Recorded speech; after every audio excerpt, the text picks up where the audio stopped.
Hello everybody and welcome back to the Halo Chronicle. Today's video is episode 3 in the Contact Harvest series. If you've not seen the previous videos, a link will be provided in the description below. Last time, we talked about Staff Sergeant Avery Johnson's arrival to Harvest Colony. Johnson would arrive to Harvest with Petty Officer Corpsman Healy. After some brief friction between the two, they would arrive at the Harvest Militia Base where they would meet their commanding officer, Captain Ponder. After taking some time to get settled in, Johnson would learn that another staff sergeant would be stationed at the base. To Johnson's surprise, his former friend Nolan Byrne would arrive to the base. Byrne, who still was upset with Johnson for his failure to act on their last mission, would confront Johnson. After a brief conversation, the two staff sergeants would engage in a brutal brawl. They would exchange blows until Byrne would get a stranglehold on Johnson. Before Johnson could pass out, Ponder would intervene and stop the fight. He would allow his staff sergeants to take one final shot on one another, but the fight and feud would be over. Meanwhile, in space, the minor transgression would find another human ship.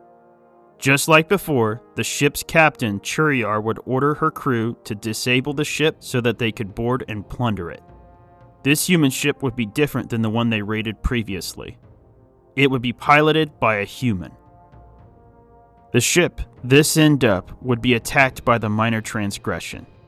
The captain, Henry Hank Gibson, would believe that his ship was being attacked by insurrectionists. He would prepare for the boarding party by getting the only weapon he had available to him, a fire extinguisher. The Covenant boarding party would invade the ship. Just as before, Dadab would be a part of this boarding party. Dadab would be blindsided by Hank Gibson, who viciously attacked him with the fire extinguisher. Before Hank could deliver a killing blow, a Covenant engineer named Lighter Than Some would fire a rock at a high rate of speed into the back of Hank's head, killing him. The Covenant crew would then plunder the ship and blow it up. This end-up's explosion would be detected by Harvest AI Sif. Sif, who was being audited for failing to properly maintain one of her freighters, would immediately inform a DCS agent stationed on Harvest. This DCS agent's name would be Jalan Alsigny. Captain Ponder would order Johnson to accompany him to Harvest Solstice celebration. During their ride over to the Harvest Parliament building, Johnson would ask the question he was dying to know the answer to. Johnson wanted to know why he was sent to Harvest. He didn't understand why he was sent there or who ordered the transfer.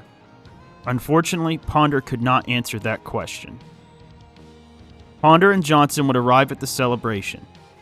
Johnson would be introduced to Governor Thune, Attorney General Peterson, and Harvest's other AI called Mac. They would watch a brilliant fireworks display. Ponder would order Johnson to dance with a lady in an effort to get the staff sergeant to relax. Peterson would introduce Johnson to his dance partner. Johnson would be introduced to Jalan Alsigny. During their dance, Alsigny would reveal that she knew a great deal about Johnson. So much so that he became suspicious. Johnson pulled Jalan aside to speak in private, where she would reveal that he was sent to Harvest to stop insurrectionists from attacking UNSC freighters. She would also reveal that she was not a DCS officer, and in fact was a member of ONI Section 3. She would also be Johnson's true commanding officer. She would then order Johnson and Byrne to prepare for a mission to stop the insurrectionists.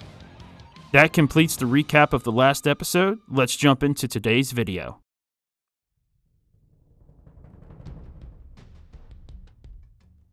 Jalan Alsigny would take Staff Sergeants Avery Johnson and Nolan Byrne up a space elevator to a space station in Harvest atmosphere. She would have an ONI stealth spacecraft called the Walk of Shame waiting. She would take them aboard for a mission briefing. Jalan charged Byrne and Johnson with hiding in a UNSC freighter called Bulk Discount. The freighter would be sent on a path that would take it near where the two previous freighters were hijacked. Jalan ordered Johnson and Byrne to engage and neutralize the insurrectionist forces. Johnson and Byrne would be equipped with EVA spacesuits and prototype rifles called battle rifles. The minor transgression would detect another cargo ship on an inbound path towards their position. Just like before, Churiar could not resist the possibility of plunder. She ordered her crew to disable, dock, and board the human ship called Bulk Discount. Due to the injuries he acquired on their last plundering, Dadaab would remain behind with Lighter Than Some. Churiar would lead the boarding party. She would have 3 jackals lead her into the freighter's cargo hold where they would prepare to plunder. Johnson and Byrne would hide in the ship's rafters due to the zero-gravity environment. Upon seeing the invaders, Johnson would report back to Alcyone. He would inform her that the boarders were not insurrectionists, they were aliens. After a lengthy pause from Jalon, she would order Johnson and Byrne to take out the boarders, but she also wanted to capture one of them alive if possible. The staff sergeants would begin to engage the Covenant forces. Johnson correctly identified Churiar as the leader, and she would take the first shot. Johnson's rounds would clip her neck and send the ship mistress running back into minor transgression. The remaining 3 jackals would then pull out knives and begin to move towards Johnson and Byrne. Johnson and Byrne were not used to the battle rifle's recoil, which was amplified in this zero-G environment. Their shots would miss and the jackals would reach their position. Johnson would pull out a pistol and quickly take down 2 jackals. Byrne initially struggled with his lone jackal, but was able to take it out with its own knife. Byrne would be injured in the exchange.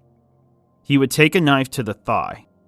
Fearing that Byrne could potentially have a damaged artery, Johnson ordered Byrne to remain behind while he boarded the alien ship. While Churiar led her forces onto the human vessel, Dadaab and Lighter Than Some would scheme against her. Dadaab felt guilty for the role he played in disabling the ship's luminary. He felt that the Covenant hierarchy would punish him severely for this act. So while Churiar was gone, Dadaab would reactivate the ship's luminary. He would transmit a full report to the Covenant hierarchy detailing Churiar's crimes.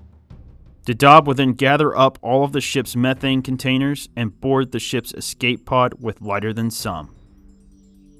Upon returning to Minor Transgression's bridge, Churiar would learn about Dadaab's treachery.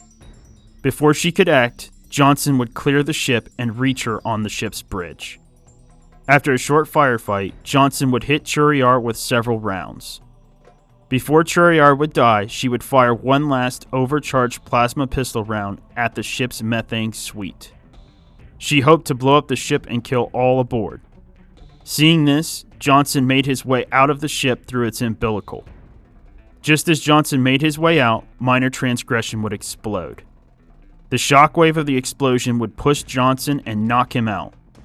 Dadaab and Lighter Than Some would make their escape in the ship's escape pod. They would use Minor Transgression's explosion as a distraction to escape undetected.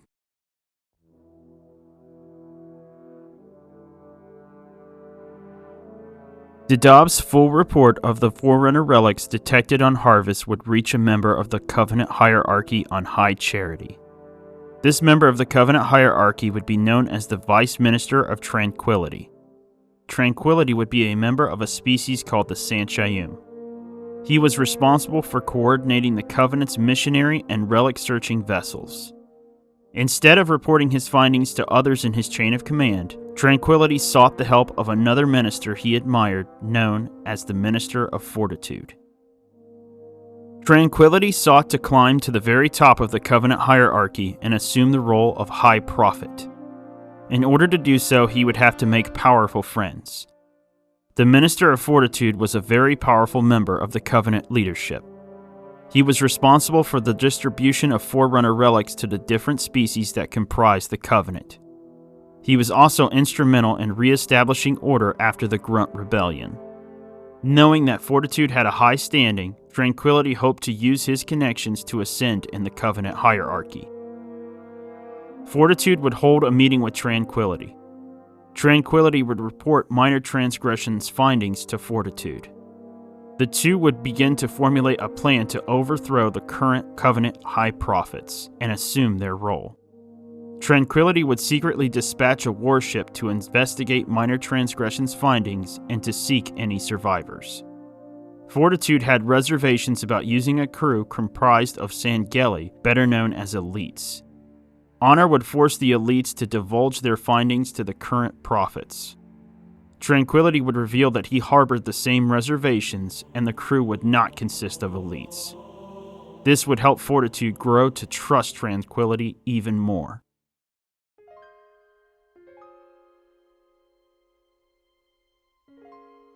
Avery Johnson would awaken in a hospital 2 days after his encounter with the Jackals aboard Bulk Discount. Minor transgressions explosion would cause Johnson's head to bounce off the wall of the ship, resulting in a skull fracture and a loss of consciousness. Despite their differences, Nolan Byrne would come to Johnson's aid. He would recover Johnson and take him to Jalan Alsigny's ship. Johnson would have 2 visitors when he awoke. One would be Jalan, and the other would be Governor Thune. Governor Thune would ask Johnson to recount the events that transpired on Bulk Discount. Johnson did his level best to provide those details to Governor Thune. Thune would then excuse himself with Jalan. Governor Thune did not believe that these aliens posed enough of a threat to warrant requesting a UNSC battle fleet. Many of the colonists preferred to keep the UNSC as far away as possible. Thune believed bringing a battle fleet to Harvest could cause political unrest that could lead to colonists joining the insurrection. Jalan Alsigny opposed Governor Thune's position. She would send a report requesting that the UNSC override Governor Thune to UNSC High Command using her ship, but the journey would take at least a month. The UNSC's response would take even longer. Johnson and Jalan believed that it would take at least 3 months for the UNSC battle group to arrive. What Johnson saw on Bulk Discount would ignite a fire in him. The only defense Harvest would have until the fleet arrived would be the militia. Johnson advised Jalan that he would train the militia to prepare for the possible return of these alien forces. Jalan would approve this on one condition. The militia could not be given any information about the events that took place on Bulk Discount. This restricted Johnson, but he agreed to keep those events classified. Only Captain Ponder, Jalan Alsigny, Thune, Byrne, and Johnson would know about the possible looming threat. Johnson would return to the militia base with weapons provided by Jalan. These weapons would help accelerate their training. Johnson, Byrne, and Ponder would have a quick meeting while the recruits did push-ups. Under Ponder's watchful eye, Johnson and Byrne would make peace. They shook hands and agreed to work together to prepare for the possible return of this unknown alien threat.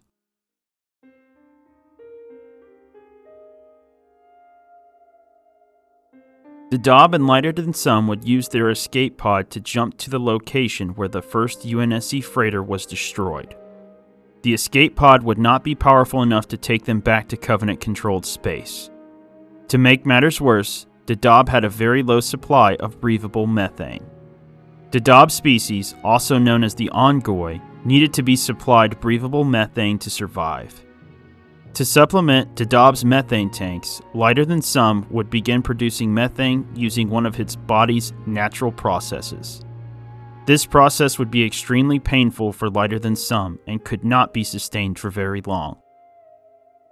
Before boarding the escape pod, Lighter Than Some would grab the navigational computers collected from the captured freighters. The escape pod's communication array was weak. Lighter Than Some would connect to the navigational equipment and begin transmitting a more powerful signal in the hopes of a rescue attempt. After a lengthy time, Dadab and Lighter Than Some's efforts to be rescued would be successful. A Covenant ship called the Rapid Conversion would appear in the space surrounding the escape pod. It would send a communication to the pod. A loud booming voice would roar over the pod's speaker. Dadab would respond and the rescue effort would begin. The pod would be brought aboard the Rapid Conversion. Due to the condition of Lighter Than Some, they would have to remain in the escape pod for a short time. Rapid Conversion's artificial gravity could cause Lighter Than Some to implode. To protect his friend, Dadab would prevent the escape pod from being opened. During this time, Dadab would frequently communicate with the Covenant forces on the Rapid Conversion. After some deduction on Dadab's part, he would identify the species that had come to his rescue. To his surprise, it would not be Covenant elite warriors. Dadab's rescuers were members of a Covenant species called the Geralhani, but they were better known as brutes.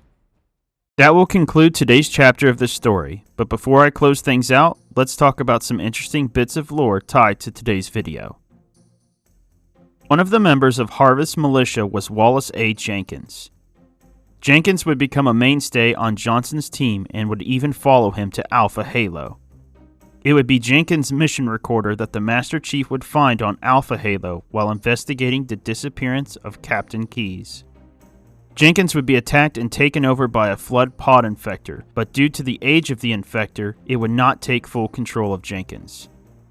Jenkins would remain conscious and aware of the horrible things that were happening to him. He would be captured by UNSC forces. Jenkins would try to warn these forces about incoming Flood attacks. He would eventually die on a Covenant ship called the Truth and Reconciliation. The Minister of Fortitude was a key figure in a Covenant civil conflict called the Grunt Rebellion. A squabble between the Jackals and Grunts would result in several thousands of Grunts becoming sterile. The Jackals attempted to play off the incident as though it was an accident, but Fortitude saw through this facade. He knew the incident was purposely done. He tried to report this to his superiors, but they dismissed his warnings. The Grunts would rebel and viciously assault the Covenant forces. In the resulting conflict, the Grunt homeworld was partially glassed. Ultimately, only an Arbiter was able to restore order. Due to the fierceness in which the Grunts fought, they were given new privileges and training. They would no longer be seen as the Covenant's cannon fodder. Due to his foresight in this matter, Fortitude would rise high in the Covenant hierarchy. During this time, the Brutes were still relatively new to the Covenant. They were discovered by the Covenant on their homeworld of Doisak. The Brutes had just gone through a brutal civil war that crippled their population and would result in them losing all forms of advanced technology. When the Covenant found them, they were very much seen as primitive creatures. This perception would cause them to be very low in the Covenant social structure, though they had aspirations to change that. Next time, we will discuss the Brute invasion of Harvest as well as the peace talks with the Covenant forces. We will also further discuss the Minister of Fortitude and Tranquility's continued plans to overthrow the current Covenant High Prophets. If you enjoyed the video, please don't hesitate to like, share, and subscribe. I would like to now take the time to wish you all a Happy New Year. I have some big plans for 2025 for the channel, so please stay tuned. Thank you for watching, and I'll catch you next time.